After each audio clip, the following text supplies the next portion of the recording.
Look, all you old farmers, all you gotta do is talk to them.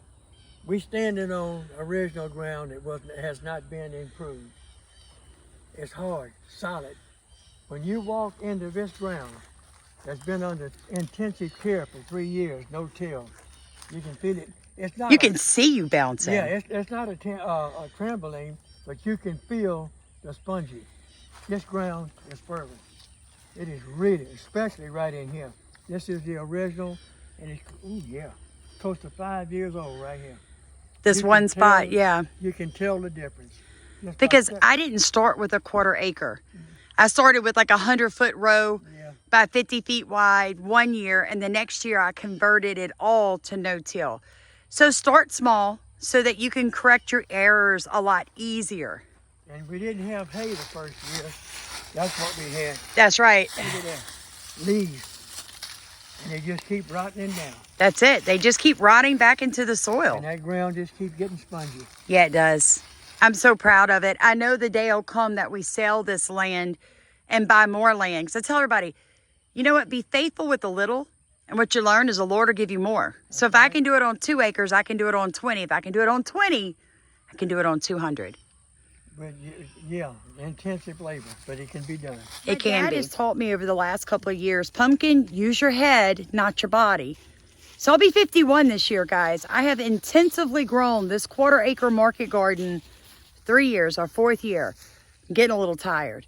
So I told Dad, I don't want to unroll hay. I don't want to tarp this year. I love no-till, but it can be physically intensive. So we're going to do a sweet pea, clover, oats, sprinkled in with the alfalfa.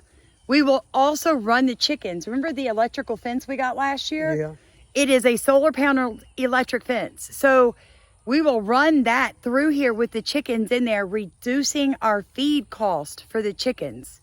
They'll eat the alfalfa. They'll eat the pest.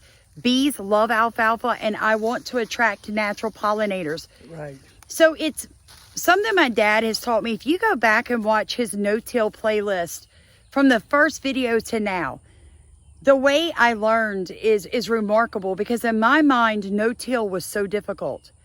But once I learned the process that you simply just don't mess with the soil. You just keep adding things on top, and that continues to press down. But you do have to bring in things like alfalfa that are deep rooters that'll break through that clay, pull up the nutrients, because what is the most nutritious soil in the world? Clay. It's clay.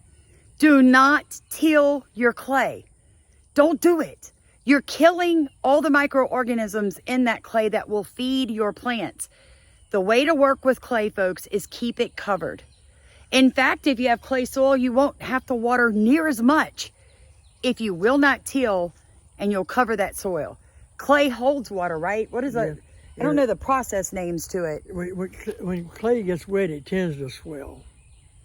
It absorbs water.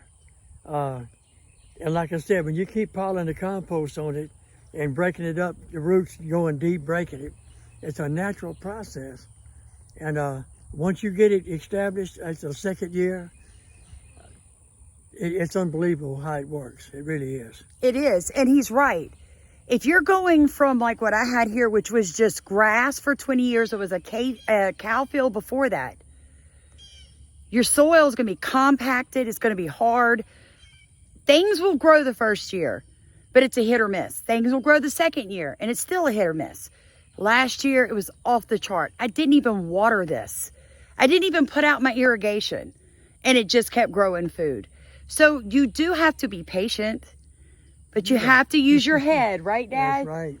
Use your head, folks. So like, comment, subscribe to Pawpaw Sammy as he carries you through another year of the journey of no-tilling at Starkey Farmstead. Morning, people. Pawpaw Sammy here. I'm out with my daughter on Starkey's Farmstead. This year, we're going to do a little different. Always in the old videos, if you watch, we rolled out hay, covered the whole area. That's a lot of work, and hay's getting expensive. So, don't work hard, work smarter.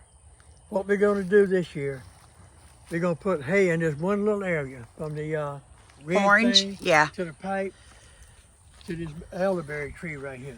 Right here, just going to be hay. Out there, alfalfa. They're gonna plant it, it'll grow. 60 days, 90 days after you plant it, you can cut it monthly for the whole growing season, and it just keeps dropping mulch on the ground. The roots are going deep to help break up the clay and fertilize the soil a little quicker. It's gonna come out pretty good this year. It's gonna be a new learning process, hopefully a lot quicker, easier, and more efficient.